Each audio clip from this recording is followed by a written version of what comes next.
오늘 말씀을 보겠습니다. 오늘 말씀 고린도전서 2장의 말씀으로 우리가 성령의 지혜라는 제목을 갖고 우리가 한번 같이 말씀을 나누기를 원합니다. 저번 주에 사실 성령에 대해서 같이 말씀을 나눴는데요. 성령의 성품, 그러니까 성령께서 우리 가운데 내주하셔서 우리가 순종함으로 성령께서 주시는 성품에 대해서 나눴습니다. 그래서 오늘은 성령 강림 주일입니다. 성령 강림 주일은 예수님께서 부활하시고 50일째 되는, 그러니까 오순절이죠. 오순절 마가다락방에 성령님께서 임한 그때를 기념하는 주일입니다. 사실 교단마다 좀 다르긴 한데 저희 교단에서는 성령 강림 주일을 그렇게 대대적으로 지키지는 않습니다. 근데 이렇게 타이틀을 놓고 또 주일을 섬기기 때문에 또 의미는 있습니다. 그래서 오늘 저번 주에 이어서 오늘까지 성령의 지혜라는 말씀의 제목을 붙들고 우리가 같이 말씀을 나누기를 원합니다. 이 고린도전서의 말씀에서 오늘 1절부터 10절까지의 말씀은 성령에 관한 이야기입니다. 근데 성령 중에서도 이 성령을 우리에게 주셔서 우리가 실제 신앙생활에서 어떤 과정에서 성령의 역할을 하는지를 나타내고 있습니다. 사실 우리는 크리스찬으로서 계속해서 성숙하고 거룩한 자로서 성장해 가야 합니다. 그러니까 구원받은 것으로 끝나는 것이 아니라 구원받은 사람으로서 그 다음에 어떤 삶을 살 것인가의 과제가 남겨져 있는 것이죠. 그런 걸 바라볼 때 우리가 이제 단순히 지식적인 깨달음이나 어떤 경험으로 인해서 성숙해지는 어떤 덕성이 좋은 이 정도가 아니라 오늘 말씀에서 나온 이 성령 하나님께서 우리를 이끄시는 성숙함이 있다는 것입니다. 그러니까 우리는 세상 도덕적으로 혹은 지식을 많이 갖춰서 성숙해져 가는 사람이 아니라 성령께서 하시는 여러 가지 일들을 바라보고 순종하고 믿음으로 성숙해져 가는 것입니다. 그러니까 이 성령의 역할이 굉장히 우리의 신앙에 중요한데, 그렇다면 뭔가 성령의 가르침 그리고 성령의 이끄심을 알아야 될 것 아닙니까? 그렇죠? 그래서 그 성령이 우리 가운데 오셔서 그리고 어떤 역할을 하는지 그 과정을 오늘의 말씀을 통해서 보기를 원하는 것이죠. 그 중에 1절이 굉장히 의미 깊은 말씀으로 시작을 합니다. 1절 말씀을 한번 같이 읽어볼까요? 1절입니다. 시작. 형제들아, 내가 너희에게 나아가 하나님의 증거를 전할 때에 말과 지혜에 말씀을 보니까요. 이 고린도전서의 저자는 바울입니다. 그러니까 바울이 전도를 하고 그들에게 복음을 전하면서 아주 중요한 내용의 언급을 합니다. 너희에게 나아가 하나님을 증거할 때, 하나님의 복음을 전할 때 나의 말과 지혜, 아름다운 지혜의 말로 하지 아니했다라고 전합니다. 이게 말이 좀 이상하죠. 우리가 복음을 전할 때는 지혜도 필요할 것이고 당연히 언변이 필요합니다. 근데 여기서 바울이 말하기로 내가 복음을 증거할 때 나는 그런 언변이나 지혜, 아름다운 말로 하지 않았다라는 것이죠. 그렇다는 것은 복음을 전하고 우리가 신앙생활 하는 데에 지혜나, 그러니까 인간적인 지혜나 아름다운 말, 그러니까 좀 실력이죠. 인간적 실력이 그렇게 중요하지 않다라는 것을 나타내고 있습니다. 근데 이것은 바울뿐만이 아니었죠. 앞서 구약에서 수많은 선지자들이나 모세 때에도 그랬습니다. 모세를 처음에 하나님께서 부르시고 이스라엘 백성들을 이제 구원해 낼 때, 그럼 수많은 말이 필요하지 않습니까? 언변. 이 애굽의 바로 왕을 상대해야 되고 장군들을 상대해야 될 수도 있고 또 이스라엘 백성, 그 완악한 마음이 있는 자들을 설득해야 되는 과정이라는 것이죠. 그렇다면 당연히 지혜가 있어야 되고 인간적인 실력도 그리고 언변도 있어야 됩니다. 그래서 그것을 그대로 솔직하게 모세가 하나님께 말하죠. 저는 못합니다. 말도 잘 못하고요. 실력도 없습니다. 이제 내가 그 애굽을 떠난 지가 벌써 40년인데 그 나라 말하는 것도 잊어버린 지 오래입니다. 언변도 없습니다. 예레미야는 어떻습니까? 저도 말을 잘 못합니다. 이 선지자들의 특징이 그래요. 말을 잘 못한다는 거예요. 근데 제가 이것을 보고 얼마나 많이 공감하고 또 이렇게 은혜가 됐는지 몰라요. 저도 사실 이렇게 잘난 척하면서 여기 위에 서 있지만 사실 저는 언변이나 말을 잘하는 사람이 아닙니다. 제 과거를 돌아보면요, 믿기지 않겠지만 저는 초등학교 때부터 심지어 대학교 때까지 발표라는 것을 손들어서 한 번도 해본 적이 없습니다. 그래서 이제 교탁에서 선생님이 이제 보통 오늘 며칠이야? 23일, 23번 일어나서 읽어봐. 딱 이러면 벌써 마음이 콩닥콩닥한 거예요. 그래서 뭔가를 시키고 말하는 일 너무 힘들었습니다. 근데 어느 날 덜컥 제가 청년이 되고 교회에서 막 사역이 주어지는 거예요. 찬양인도 해봐라, 예, 막 목자도 해봐라. 얼마나 부담스럽겠습니까? 여러분, 우리 청년 여러분들도 제가 이제 목자나 이런 걸 건면하면 많이 부담스러워합니다. 당연한 거죠. 근데 저만큼 거절을 해봤을까요? 전 그런 청년은 아직까지 못 봤습니다. 저만큼 싫어한 청년은 못 봤어요. 저도 너무너무 두려운 거예요. 이 모세나 바울도 그런 마음들이 다 있었다는 겁니다. 말 잘 못합니다. 여러분, 우리도 하나님께서 진짜 원하시는 일을 하려고 덜컥할 때 내 안에 실력 없음을 발견하게 되지 않습니까? 아, 저 그거 못하는데요. 제 전공은 그게 아닌데요. 근데 그 가운데에서도 하나님께서는 늘 우리를 포기하지 않고 건면하신다는 겁니다. 얼마나 우리 입장에서는 참 부담스럽습니까? 그런 가운데 모세도 예레미야도 그리고 오늘 바울도 말 못하는 자로서 그러나 그것으로 하지 않았다는 거예요. 모세도 처음에 싫다고 했지만 막상 그 현장에 가서 부딪히고 말해보니까 자신이 한 게 아니라는 걸, 자신의 힘으로 하지 않아도 된다는 것을 깨닫게 됩니다. 그래서 다시 한번 광야로 나와서 이스라엘 백성들을 데리고 모세가 나왔을 때 감격하게 되는 거죠. 야, 하나님 말씀이 진짜구나. 나중에서 알게 되는 경우들이 굉장히 많다라는 것입니다. 그래서 어쨌든 바울도 구원받은 자로서 이 실력, 자신의 실력이나 지혜로 하지 않았다라는 것입니다. 여러분, 우리의 구원의 방식이 사실 그렇습니다. 여러분, 우리가 구원받았다고 할 때 사실 우리의 실력이 들어간 것은 아무것도 없습니다.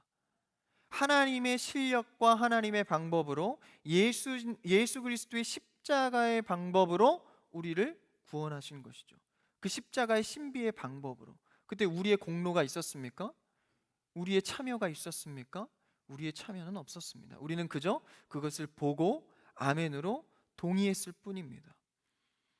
그러니까 구원의 방식도 세상의 지혜도 아니었고 내 실력도 아니었고 나의 언변도 아니었고 모두 다 하나님의 전적인 은혜의 방식으로 했다라는 것이죠.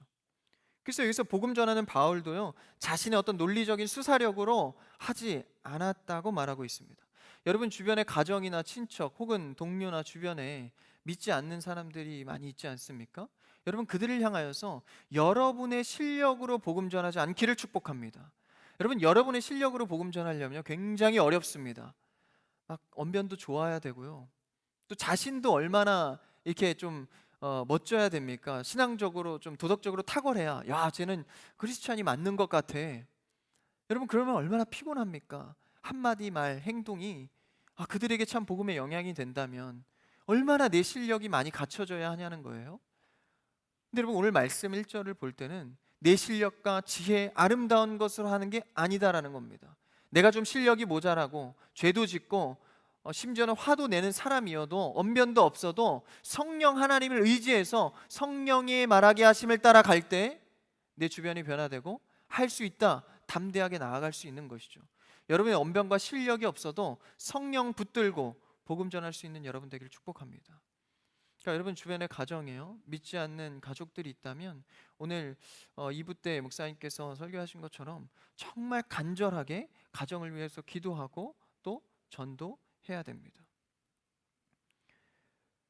그래서 주변에 그런 전하는 복음의 역할도 사실은 내 실력으로 할 수 없는 것이죠. 저도요, 누군가와 이렇게 대대적으로 대화를 하거나 상담을 하거나 이자를 건면하거나 혹은 갑작스럽게 좀 파워 있는 얘기를 해야 될 때 저도 두려움이 많습니다. 그럴 때 저는 항상요, 사실 이렇게 준비해서 가는 습관들이 많이 있었습니다. 이 말은 꼭 해야지, 이 말을 꼭 전달해 줘야지. 그래서 이렇게 빼곡히 써서 그 말 그대로 전하는 습관이 있었습니다. 제가 앞서 말씀드렸다시피 누구 앞에서 말하는 거는 게 굉장히 부끄럽고 잘 하지 못해서, 그래서 그때부터 생긴 습관이 항상 준비해서 말하는 겁니다. 근데 어떻게 사람이 항상 준비해서만 말할 수 있겠어요? 근데 최대한 준비해서 말하는 거예요. 그래서 누군가를 건면할 때 탁 대대적으로 이제 준비를 하는 겁니다. 첫째, 둘째, 셋째, 이 말은 꼭 해야지. 세 번째 감동적이다. 이때 목소리를 높여서 뭐 이렇게 하면서 준비를 해 가는 겁니다. 근데 하나님의 일은 참으로 놀랍습니다. 그렇게 준비해서 갔을 때 사실은 그렇게 효과적인 때가 많지 않았습니다. 내 실력으로 내 언변으로 아름답게 말은 준비했지만 사실 영적인 겉면에서 그렇게 탁월하게 효과를 본 적은 그리 많지 않았습니다. 근데 제가 깨달은 것은요, 오늘의 말씀처럼요, 아름다운 말과 아름다운 설득력보다 성령 하나님의 한 번에 시키시는 말 한마디가 더 힘이 크다는 것을 깨닫게 됩니다. 그래서 제가 준비하는 것은 물론 말도 준비하지만 가장 먼저 기도하는 것은 이제 변화돼서 바뀌었습니다. 성령 하나님, 내가 그자의 말을 듣고 할 수 있는 말이 생각나게 하여 주시옵소서. 이렇게 기도가 바뀌었어요. 그러니까 사람이 말을 할 때 중요한 게 뭡니까? 이 듣는 겁니다. 듣고 이 사람의 마음이 어떠하구나, 이 사람의 상태가 어떠하구나, 그럼 내가 이 말로 위로하고 싶다, 내가 알고 있는 이 경험으로 같이 교제하고 싶다, 이렇게 가야 되는 거죠. 근데 내가 준비한 말만 하면 그 사람의 마음이 어떻든 그 사람의 표정이 어떻든 내 말만 쏟아내는 거예요. 그게 효과가 있겠습니까? 근데 그 말을 듣고 성령 하나님께서 주시는 말을 붙들고 내가 입술을 뗐을 때 정말 나도 할 수 없는 위로의 말, 내 성격과 맞지 않는 성령 하나님의 말하게 하심을 따라서 말하게 하는 경우들을 많이 봅니다. 여러분, 복음은 그런 것이죠. 우리의 실력을 내려놓고 우리의 부끄러움과 우리의 못난 모습을 온전히 주님께 내려놓고 성령 하나님, 내가 말씀하시는 대로 담대하게 나아가겠습니다. 능력을 주시옵소서. 마음에 주님의 목소리를 주시옵소서. 그럴 때요, 이해심이 생기고 인내가 생기고 포용할 수 있는 능력이 생깁니다. 제가 그걸 많이 발견하게 돼요. 그래서 오늘 말씀의 서두에서부터 1절에서부터 벌써 은혜가 되는 것이죠. 나의 실력과 아름다운 지혜가 아니라 바울도 역시 자신의 실력을 복음에 내세운 게 아니라 하나님께서 말하게 하시는 그 성령을 따랐다는 것을 볼 수 있습니다. 세상적 지식과 지혜가 아닌 것이죠. 성령을 의지해서 영적인 사람으로서의 면모를 보여주게 됩니다. 그 다음 2절을 한번 읽어볼까요? 그러면서 강조하는 것이 있습니다, 바울이. 그러면 그걸로 아니하였고, 그러니까 자신의 말이나 지혜 아름다운 걸로 아니했고 오직 뭐만 강조했다는 거예요? 2절입니다. 같이 읽을까요? 2절 시작. 내가 너희 중에서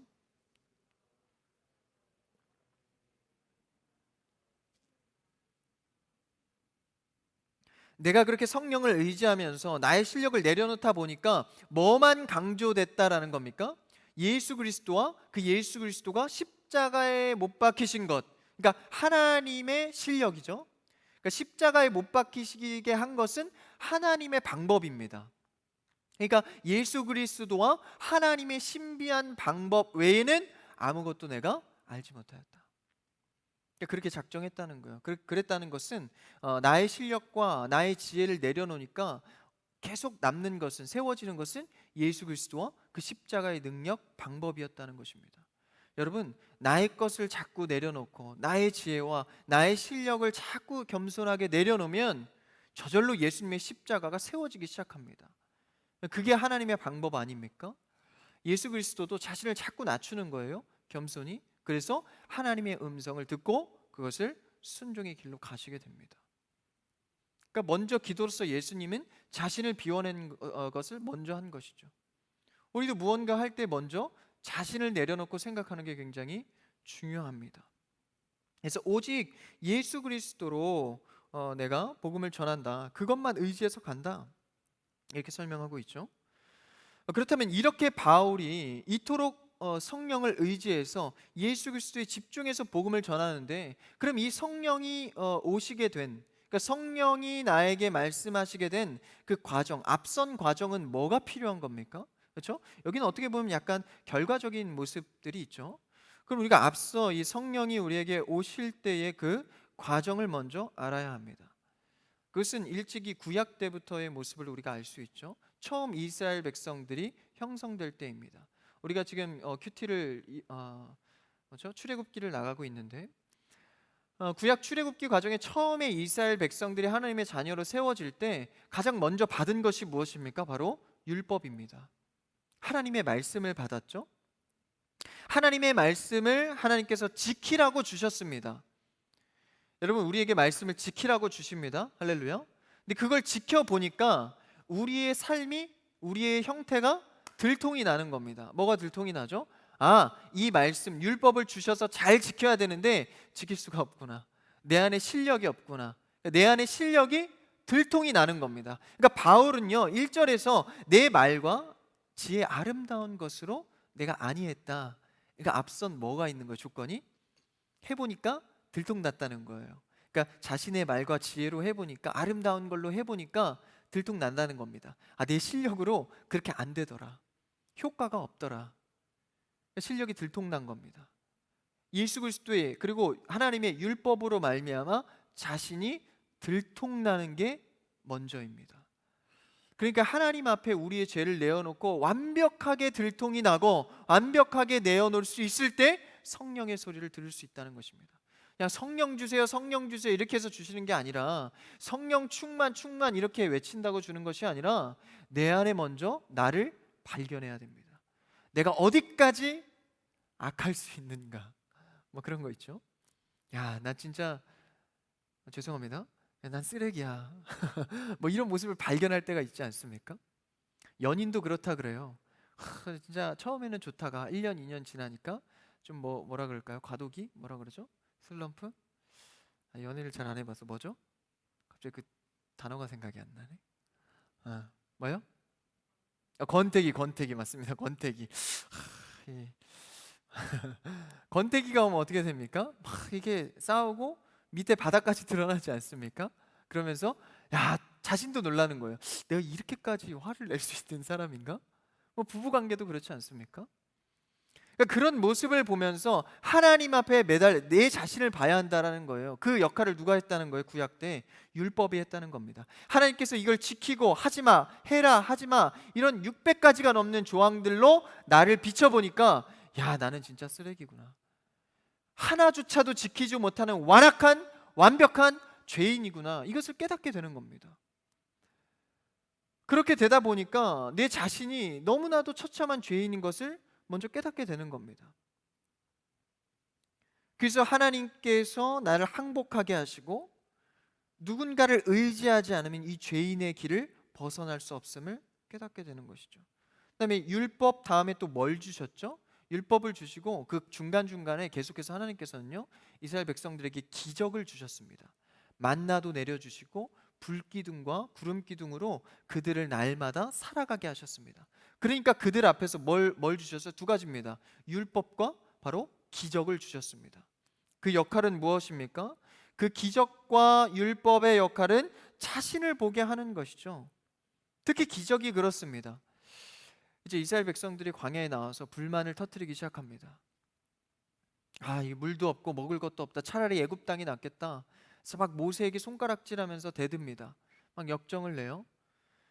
그런 가운데에 하나님께서 그 말을 그대로 들어주십니다. 그래서 만나와 메추라기를 내려주시고 물을 내주시죠. 그 모습을 볼 때 하나님께서 그래 요구를 들어줄게 이렇게 단순히 한 게 아닙니다. 그래? 너가 이것만 있으면 잘할 것 같아? 그러니까 이스라엘 백성들이 그러는 거예요. 물만 있으면, 먹을 것만 있으면 그래도 내가 하나님 순종할 것 같아요. 조건적으로 하나님을 바라봅니다. 하나님은 책망하지 아니하시고 그대로 수용해 주세요. 그래서 만나와 메추라기를 주시죠. 그러니까 그들은 이제 됐다 싶은 거예요. 됐다. 이제 따를 수 있겠다. 그러니까 하나님의 이런 의도가 보이는 것이죠. 일부러 주는 겁니다. 그래? 내가 만나를 줘볼게. 할 수 있나? 한번 해봐. 결과는 어땠죠? 낙제 점수입니다. 하나도 하지 못했습니다. 또 다음 날이 되고 또 일주일이 지나고 불만을 하기 시작합니다. 그러니까 실제로 자신이 생각할 때도 먹을 것만, 경제적인 것만, 관계만, 가정의 문제만 해결되면 내가 그래도 신앙적으로 잘 따를 수 있을 것 같은데 실제 막상 내가 얻어보니까 그렇지도 않다라는 거예요.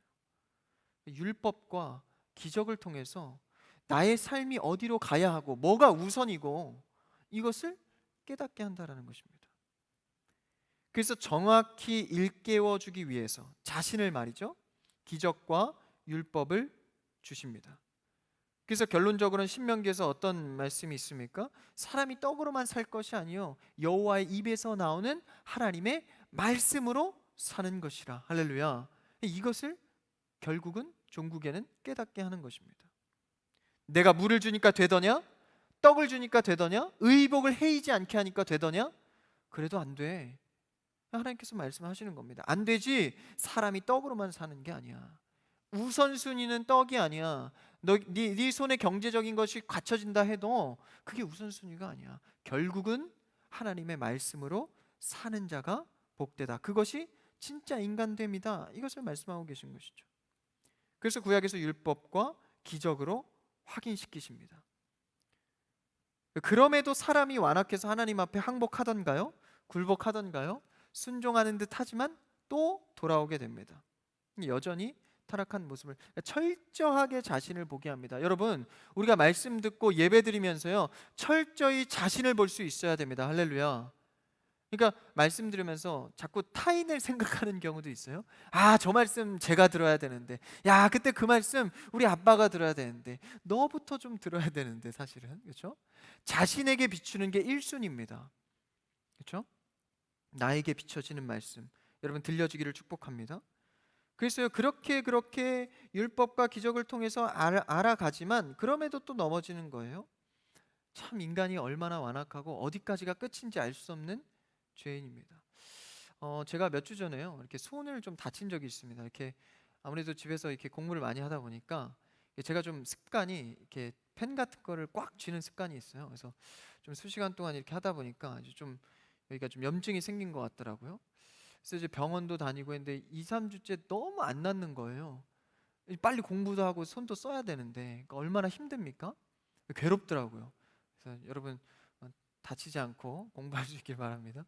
막 이렇게 너무 힘든데 그래서 그런 생각이 들었어요. 하나님, 진짜 이것만 고쳐주면 내가 너무 날아갈 것 같아요. 너무 감사할 것 같고 공부도 제가 좀 힘들어했는데 안 힘들 것 같아요. 정확히 엊그제 나아지기 시작했습니다. 너무 기분이 좋더라고요. 그러니까 엊그제 나아졌는데 하루 자니까 더 나아지고 소망이 보이는 거예요. 그 다음날 나아지고 그 다음날이 되니까 새까맣게 까먹더라고요. 조금 나아지니까요 감사함이 없어져요. 정상으로 돌아왔다. 바로 그 감사함이 사라지는 거예요. 그 전에 수많은 몇 주 동안 이렇게 막 하나님께 막 애타게 이렇게 얘기했던 거는 순식간에 까먹습니다. 나아지니까. 참 그것을 보면서 이스라엘 모습들이 얼마나 이해가 가는지 몰라요. 그 정도의 사람이라는 거예요. 무지하고 교만한 자. 그럼 사실 하나님 입장에서 어떻습니까? 제가 한번 하나님 입장에서 건방지지만 생각을 한번 해봤어요. 저 같으면 그런 사람이라면 버립니다. 전사님 너무하십니다. 저도 버리실 건가요? 저는 그럴 것 같아요. 막 1년, 2년 안 돼, 막 10년, 40년이 지났는데도 안 돼. 버리지 않겠습니까? 네 마음대로 해라. 난 안 되겠다. 나 다른 애들 선택할랜다. 뭐 이럴지도 모르겠습니다. 근데 하나님의 교수법은요, 하나님의 훈련법은 절대 포기하는 법이 없습니다. 그래서 가나안 땅에 들어가서까지 절대 포기하지 않는 거죠.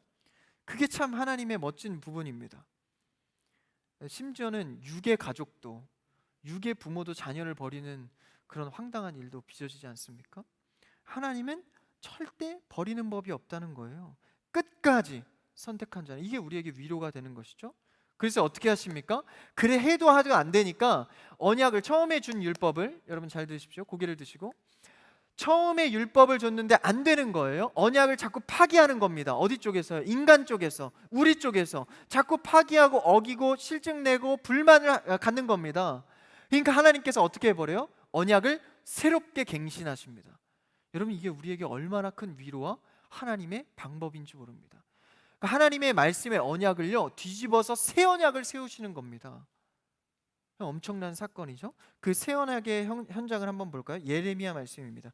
예레미야 31장 31절을 한번 볼까요? 예레미야 31장 31절 앞에 있습니다. 같이 읽읍시다. 시작. 여호와의 말씀이니라. 보라, 날이 이르리니 내가 이스라엘 집과 유다 집에 새 언약을 맺으리라. 32절이요. 이 언약은 내가 그들의 조상의 손을 잡고 애굽 땅에서 인도하여 내던 날에 맺은 것과 같지 아니할 것은, 이해가 되시죠? 내가 그들의 남편이 되었어도 그들이 내 언약을 깨뜨렸으면, 심지어는 남편 역할처럼 그렇게 서포트를 했는데도 언약을 깼다는 거예요.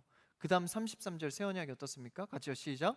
그러나 그날 후에 내가 이스라엘 집과 맺을 언약은 이러하니 곧 내가 나의 법을 그들의 속에 두며 그들의 마음에 기록하여 나는 그들의 하나님이 되고 그들은 내 백성이 될 것이라. 여호와의 말씀이니라. 새 언약 해도 해도 안 되고 내가 남편의 역할까지 해줬는데 안 된다는 거예요. 그래서 내가 언약을 갱신하겠다. 내가 네 속에 거하겠다. 할렐루야. 여러분, 이것보다 큰 은혜는 없습니다. 그냥 아예 들어오신다는 거예요. 그게 뭡니까? 오늘 말씀에 이어지는 바로 성령의 역할입니다. 내 자신을 발견하고 하나님 앞에 엎드렸을 때 율법으로 안 된다는 걸 깨닫는 거예요. 그래서 하나님께서 언약을 갱신해서 새롭게 하시는 게 뭡니까? 바로 내 안에 거하신다. 여러분, 하나님 앞에 무릎 꿇고 나를 온전히 내어드릴 때 내 안에 거하실 줄 믿습니다. 이게 필요한 거죠. 내 안에 거하시는 분이 누구세요? 바로 오늘 말씀에 나오는 성령 하나님입니다. 그래서 인간이 말 안 듣는 그 고집 가운데에 하나님께서 영원히 붙들 수 있는 성령 하나님의 직접적인 내주하심이 임한다라는 겁니다. 그래서 예수님께서 부활하시고 너희에게 성령을 줄 거야. 이거는 우리가 기대와 소망을 갖는 겁니다. 새 언약이기 때문에, 새롭게 갱신한 거기 때문에. 너 안 됐지, 돈 줘도 안 돼, 능력 줘도 안 돼, 네 실력으로는 안 됐지. 아예 내가 새롭게. 여러분, 우리 기독교의 가치관은요 늘 새롭게입니다. 고쳐 쓰는 게 아니라 새롭게 쓰십니다. 할렐루야. 그래서요 여러분의 기본적인 성질까지, 그러니까 여러분이 성격이 발전되어 온 성격도 있고, 그러니까 태생적인 성격도 있죠. 태생적인 성향까지 바꾸시는 하나님입니다. 그러니까 여러분, 난 태어날 때부터 좀 이런 점 부족해, 이건 안 될 것 같아, 실족할 게 없는 거예요. 왜요? 새롭게 하시기 때문입니다. 새롭게. 그래서 오순절, 오늘이 성령 강림 주일이죠. 오순절 성령 하나님께서 새롭게 하시는, 그래서 내 속에 거하는 겁니다. 아까 예레미야에서 읽었죠. 33절에 네 안에 내가 있다. 그리고 내 안에 네가 있다. 어디서 많이 들어본 것 같은데 내 안에 너 있다. 그렇게 말씀하시는 겁니다. 그러니까 그 성령 하나님이 이렇게 내주하시면요 어디를 건드시냐, 조금 정확히 말해서 내 심정 속, 잘 들으십시오, 내 심정 속에 의지라는 부분을 건듭니다. 의지는 뭐죠? 행동의 주체입니다. 행동하기 전에 생각하고 결단하는 마음입니다. 그러니까 성령 하나님은 그 심정에, 그게 뭐죠? 바로 의지 안에 거하십니다. 의지를 바꾸시는 거예요. 그래서 갑자기 성령 충만하고 은혜가 있으면요 귀찮고 게을렀던 것들이 갑자기 기분이 전환이 되면서 갑자기 해야겠다는 담대한 생각도 들고요. 야, 내가 말씀 봐야겠다, 기도 시간 지켜야겠다, 내가 예배 드려야겠다. 여러분, 이것이 우연이 아닙니다. 하나님께서 그 의지를 바꿔가시는 겁니다. 그거는 언제 확률이 높을까요? 아무래도 크리스찬 문화에 노출될 때, 예배 시간, 교회에 와서 함께하는 시간, 이런 시간에 노출될 때 아무래도 그 성령의 확률이 높겠죠. 그래서 하나님은 절대 우리를 버리지 아니하시고 이렇게 새롭게 우리의 심정, 의지를 바꾸시며 내주하십니다. 그래서 4절 5절에, 오늘 본문으로 돌아올까요? 4절 5절에 그렇게 말합니다. 바울이 한번 같이 읽어볼까요? 시작. 내 말과 내 전도함이 설득력 있는 지혜 말로 하지 아니하고 다만 성령의 나타내심과 능력으로 하여 너희 믿음이 사람의 지혜에 있지 아니하고 다만 하나님의 능력에 있게 하려 하였노라. 그러니까 내 안에 있었다는 거예요. 성령의 나타나심과 능력으로 그냥 나는 했을 뿐이다 라는 것을 말하고 있습니다. 이게 바로 내 의지를 바꾸시는, 그러니까 우리가 생각할 때 성령이 내주에서 일하기 시작하면 막 기계처럼 내 입술을 막 움직여서 막 나는 알아듣지도 못하는 이런 게 아니라 나도 이해를 하는 거예요. 내 의지가 바뀐 겁니다. 의지가 기계적으로 조종한다는 얘기가 아니라 내 의지를 바꾸셔서 내가 하고 싶던 말도 아니고 내가 참지 못하는 거였는데 인내하게 하시고 말할 수 있게 하시고 그 의지를 바꿔준다라는 것이죠. 그래서 성령이 내 속에 내주하시고, 그렇죠? 내 안에 오셔서 내 의지를 바꾸신다. 그래서요 내 상태가 좀 올바르지 못해도 너무 실족할 것 없습니다. 하나님께서 나의 의지를 바꾸시면 할 수 있다라는 것이죠.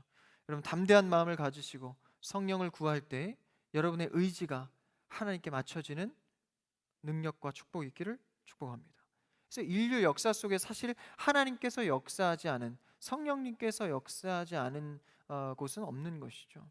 사람의 마음부터 역사의 주관자 되시는, 그래서 그분이 오셔서 그러면 무엇을 하나, 무엇을 가르쳐 주나, 무엇을 하시나, 내 속을 바꾸셨어요. 그래서 이제 뭘 알아갑니까? 요한복음 14장에 보니까요, 성령님을 이렇게 표현합니다. 고와 같이 너희를 놔두지 않을 것이다. 간섭할 것이다. 하나님의 약속대로 오신 거예요, 그 성령님이. 그러면서 그 성령님이 모든 것을 가르치고 모든 것을 생각나게 한다는 겁니다. 뭐의 관점에서요? 그리스도를. 그러니까 그리스도를 생각나게 하고 가르쳐 주신다는 거예요. 그 말은요, 그러니까 볼 수 있고 예수님을 깨닫게 해준다는 겁니다. 조금 더 자세히 말하면, 그러니까 하나님의 아들 예수님, 그 예수님을 믿습니다, 이 정도의 예수님으로 우리가 아는 게 아니라 예수님의 방법, 그 깊이를 알게 해준다는 겁니다. 그러니까 단순히 예수님 사랑 많으신 분, 좋으신 분 이러면 사실 따라가기가 벅차지 않습니까? 뭐 어떻게 해야 된다는 거야. 근데 예수님의 디테일한 그 마음과 생각과 실력들을 알아갈 수 있게 하신다는 거예요. 어떻게요? 성령 하나님께서. 그래서 우리가 예배 전에 정말 성령 하나님을 많이 구해야 됩니다. 그래서 이 성령 하나님의 도우심이 없으면요, 오늘도 마찬가지입니다. 제가 이렇게 설교를 전해도 잘 이해가 안 돼요. 잘 들려지지가 않습니다. 물론 제 언변의 탓도 있을 겁니다. 그 탓도 있지만 1번은 뭡니까? 성령 하나님이 나를 깨닫게 해주셔야 됩니다. 그렇죠? 생각나게 하시고. 그래서 그럴 때가 있어요. 저는 그 말씀을 전한 게 아닌데, 아우 전사님 그런 말씀 너무 은혜 받았어요. 가만히 네, 돌아서 보니까 그런 말을 전한 적이 없는데 다른 파트에서 막 은혜를 받으시는 거예요. 전도에 막 얘기를 했는데 막 용서에 얘기를 하면서 은혜를 받았다는 거예요. 황당하지 않습니까? 성령이 하시는 일은요, 제 언변이나 제 단어에서 은혜를 받는 게 아닙니다. 성령님께서 깨닫게 하시고 보게 하시고 듣게 하시는 걸로 은혜 받는 것이죠. 그래서 그것을 말하는 겁니다. 그래서 이제 예수 그리스도를 깨닫게 해서 우리가 참 은혜를 누리게 하죠. 그러면 예수 그리스도를 아는 것으로 끝나는가? 그럼 그건 뭐하고 밀접되어 있죠? 믿음하고 밀접되어 있습니다. 그럼 이제 예수 그리스도를 굳건한 믿음을 갖게 되고, 그렇죠? 내 주에서 의지가 바뀌고, 그것으로 끝나느냐? 그것으로 끝나는 것이 아니라 이제 우리 실제 삶의 수많은 영광들을 보게 됩니다. 우리 오늘 말씀을 와서 7절 한번 읽어볼까요? 7절입니다. 시작.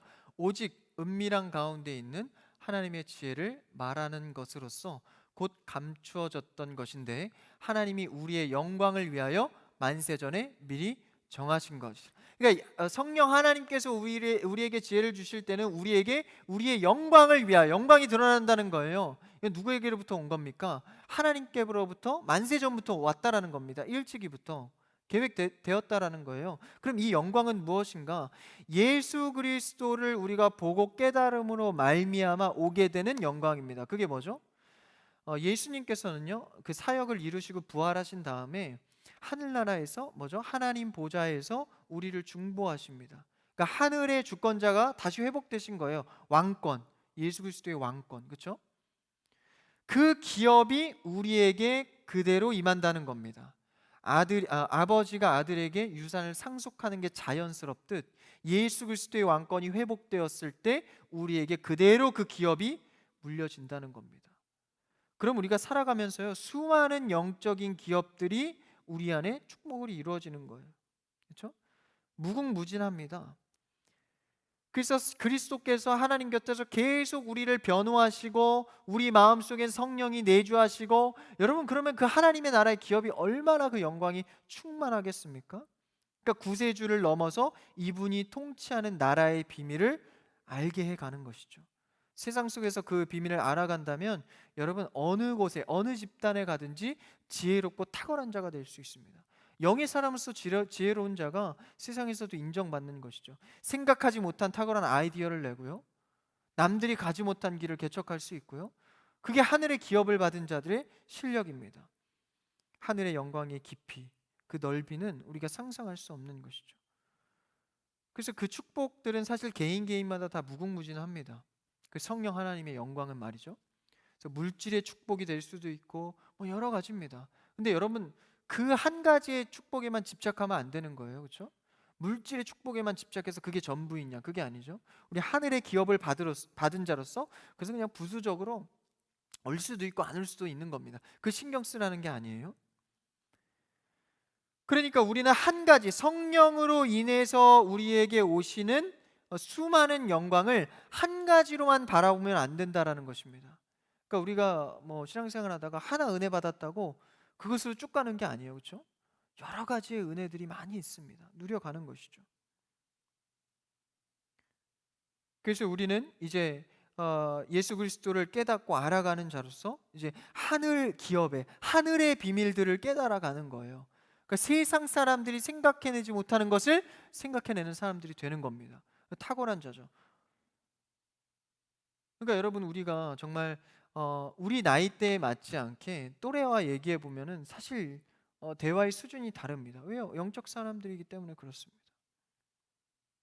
근데 이제 우리는 믿음의 사람으로서 이걸 깨닫지 못하면요, 겨우 구원받은 자처럼 자꾸 살아가려고 하는 거예요.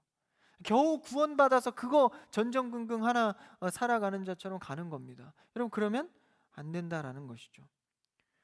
여러분, 비행기 타보셨습니까? 이 비행기를 타보면요, 이 해외여행 뭐 짧게는 그렇지 않지만 비행기를 타면 기내식이 나옵니다. 그렇죠? 근데 기내식도 나오고 뭐 슬리퍼도 있고 이불도 있고 뭐 신문도 있고, 옛날에 뭐 이게 그런 얘기도 했어요. 비행기 타면 신발 벗고 타야 되고 뭐 하나 살려면 다 돈 내야 된다, 뭐 이렇게 장난도 치고 그랬는데, 이렇게 비행기를 타면 그 비행기 표값에 다 지불돼 있는 혜택들이 굉장히 많죠. 뭐 밥도 나오고 음료도 있고, 그렇죠? 제공되는 것들이 많습니다. 근데 그걸 알지 못하면요, 비행기만 겨우 타고 가는 줄 아는 사람들이 있어요. 그래서 이거 얼마예요? 돈 내야 되나요? 너무 옛날 얘기인가 이거? 요새는 그렇진 않죠. 근데 그런 사람이 있다고 한번 그런 가정을 해봅시다. 그러면 겨우겨우 그냥 목적지에 비행기 타고 갈 뿐입니다. 물론 목적지에 가는 거 중요하죠. 구원받는 게 제일 중요하긴 합니다. 그런데 그냥 겨우겨우 비행기 한번 타고 가는 것과 비행기 안에서 자기도 하고 이불도 덮고 많은 것을 누리며 가는 것은 천지 차이다라는 것입니다. 그거 못 누리면 비행기 안에서 어떻게 돼요? 이스라엘 백성처럼 불만이 일어나는 겁니다. 뭐 먹을 것도 없고 뭐 이게 뭐 제대로 안 되냐. 근데 깨달아 가면, 내가 구원받고 성령 받은 것은 그 모든 값이 지불되어 있는 거구나. 밥도 먹을 수 있고 그 이불도 덮을 수 있고 음악도 들을 수 있고 영화도 볼 수 있고. 여러분, 우리가 예수 그리스도를 깨달아감으로 말미암아 예수님만 아는 기쁨만 있는 게 아니라 우리의 삶의 전반에 영광의 축복이 있다라는 것입니다. 여러분, 그 보화를 발견하는 여러분 되기를 축복합니다. 성령 하나님의 시키는 대로 사는 게 그렇게 좋은 거예요. 영광을 누리게 해준다는 겁니다. 그래서 우리는 전적으로 하나님께서 나의 의지를 바꿔 가실 때 그것에 순종해야 됩니다. 어중간하게 세상에 한 발, 교회에 한 발, 이랬다 저랬다, 좋을 때는 세상, 나쁠 때는 또 교회 오고, 이런 게 아니라 정말 성령 하나님이 내 의지를 변화시키는 날마다의 그 말씀을 순종해 가기를 원하는 것이죠. 그래서 하나님께서 그 이 성령의 이 습관대로 우리가 따라가기 시작하면요, 이제 중요도가 바뀝니다. 뭐가 중요한지를 알아가는 거예요. 그 물질의 축복에 연연할 것인가, 아니면 수많은 그 영광을 누릴 것인가, 이것의 중요도를 우리가 이제 판단하기 시작합니다. 그래서 내 생활 패턴이 바뀌기 시작하죠. 내가 어떤 바쁜 일이 있어도 예배는 사수해야겠다. 이게 그러니까 배워서 아는 게 아니라 성령 하나님의 내주하심으로 우선순위가 바뀌어져 가는 겁니다. 그래서 여러분, 어떤 실력 있는 자한테 배워서 자꾸 신앙생활을 바꿔가려고 하지 마시고 성령 하나님께서 가르쳐주는 대로 바뀌어지기를 축복합니다. 그래서 저한테 힌트를 얻는 것이죠. 그래서 성령을 구할 때 하나님께서 이끌어가는 것입니다. 그래서 이 우선순위 속에서 성령이 무엇을 원하는가, 그걸 잘 발견해야 되는 거예요. 근데 여기서 또 착각하는 게 있어요. 주님의 일, 그냥 교회 관련 일이나 주님 왠지 분위기적으로 그러니까 하나님에 관련된 일인 것 같아. 그래서 그거를 선택하는 우선순위를 말하는 게 아니면 그게 아닐 수 있다는 거예요. 여러분, 그렇다면 누구나 다 전도사 돼야, 누구나 다 목회자 돼야 다 은혜로운 겁니까? 그게 아니다라는 거예요. 그러니까 성령이 시키는 소리는 무조건 기독교적 분위기만 난다고 그게 맞는 게 아니라는 겁니다. 때로는 내 직장이나 내 삶에서 성실히 살아갈 때 그게 성령의 일이 될 수 있다는 겁니다. 그건 저도 모릅니다. 성령이 우리의 마음에 어떻게 터치하시느냐에 따라 다른 것이죠. 그래서 나의 실력과 나의 성실함, 이런 것들이 쌓여져 갈 때 하나님께서 어떻게 나중에 일하실지는 누구도 모르는 겁니다. 그래서 저도요, 이제 대학원을 지금 다니면서 이렇게 집에서 뭐죠? 온라인으로 수업을 계속 하다 보니까 벌써 2년째 계속 이렇게 하다 보니까 좀 스트레스 받고 힘들더라고요. 근데 막 공부를 이렇게 하다 보니까 문득 그런 생각이 드는 거예요. 이게 시간이 없고 일주일 내내 공부만 하다 보니까 내가 이렇게 사역을 하는 자인데, 그렇잖아요. 사역을 하는 자들이 공부만 하고 있을 게 아니라 막 청년들도 막 많이 만나고 교회 나와서 막 이런 일도 하고 해야 되는데, 이거 괴리감이 좀 드는 겁니다. 내가 어느 정도 퍼센테지로 이걸 비율을 조정해야 될까? 그냥 공부 좀 이렇게 점수 그냥 과락하지 않을 정도만 받고 이거 사역에 뛰어들어서 해야 되는 거 아닌가? 막 그런 괴리감이 드는 거예요. 사역자의 본분이 과연 이것인가? 막 이런 거예요. 그래서 제가 막 기도했습니다. 오늘 성령의 말씀처럼 말이죠. 성령님, 나의 의지 가운데 뭐가 우선순위가 되어야 합니까? 어렵습니다. 내가 뭐에 집중해야 됩니까? 그러니까 그 성령의 소리를 들을 때요, 제가 깨달은 것이 있어요. 공부하면서 지금은 당연히 내가 이제 사역의 길로 갈 건데 지금 시기에 공부하지 않으면 나중에 딜레이 될 게 너무 많다라는 깨달음이 드는 거예요. 지금 이걸 해놓지 않으면 나의 사역이 나중에 실력 없음이 드러날 것이고 어려워질 것이고 그때 막 연구하는 게 힘들 것이고, 지금 쌓아놔야 뭐 이런 깨달음을 주시더라고요.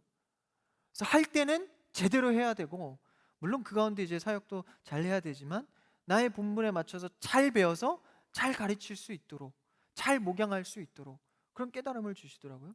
그래서 무조건 그냥 기독교적인 분위기나 무조건 그냥 봉사 열심히 한다고 그게 성령이 시키는 일인가, 이런 고민해 봐야 됩니다. 내 삶은 그냥 뭐 개판인데요, 그냥 봉사만 많이 하고 있으면 그게 성령이 시키시는 일일까요? 그렇지 않습니다. 우리의 삶과 여러분의 신앙이 같이 가기를 축복합니다. 그래서 하나님께서 무엇을 원하시는가? 그 우선순위를 성령님께서 이제 조율해 가는 것이죠. 그래서 나는 구하는 겁니다. 성령님, 어렵습니다. 내가 어떻게 해야 될까요?